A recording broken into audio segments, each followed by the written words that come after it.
Hi, I am doing a 90-day boot camp with Kyle Draper. He's a great guy and he's trying to teach me social media. So the guy's got his hands full, but here we go. Today's assignment was, how did you get here? Kind of a story about me and why I am where I am today. Now this is going to break two video rules. One, they're supposed to be interesting. It's going to be interesting to me and my mom. I don't know anybody else, maybe my wife, maybe my kids. Hopefully you'll pick up a deal if you're able to listen to the whole thing. And it's supposed to be short. And I'm old, 60 years old, so it's not going to be real short. But here we go. I'll go fast as I can.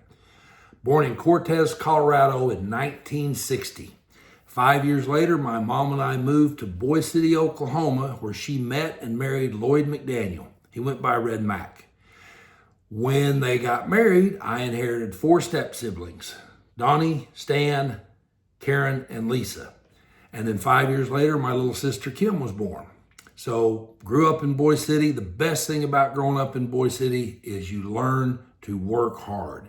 Everybody worked hard. Got out of high school, moved up to Grand Junction, Colorado to frame houses.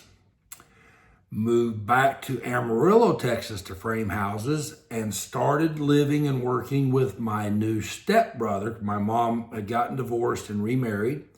And my new stepbrother was one of my best friends in high school. And his little brother, Roger, was another one of my best friends in high school.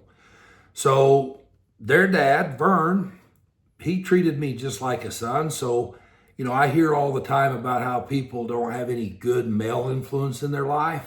I've been lucky enough to have a man who adopted me and treated me like his son, and then my mom's second husband who treated me just like a son. So I have been very blessed there. Anyway, while I was in Amarillo framing houses, I got an opportunity to sell insurance. So I jumped on that.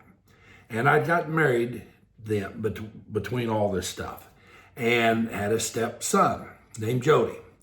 Started the insurance sales. Did okay. Got an opportunity to move to Garden City, Kansas to manage it up there. Did that, and while I was there, my oldest son, Aaron, was born. Got tired of selling insurance, went back to Amarillo to frame houses a little bit, then moved to Garland, Texas, and went to work for a big builder in Garland, framing their houses.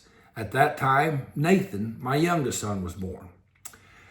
After doing the framing houses for quite a while, I got an opportunity with my brother-in-law to be an appraiser. So I started being an appraiser, and I enjoyed that.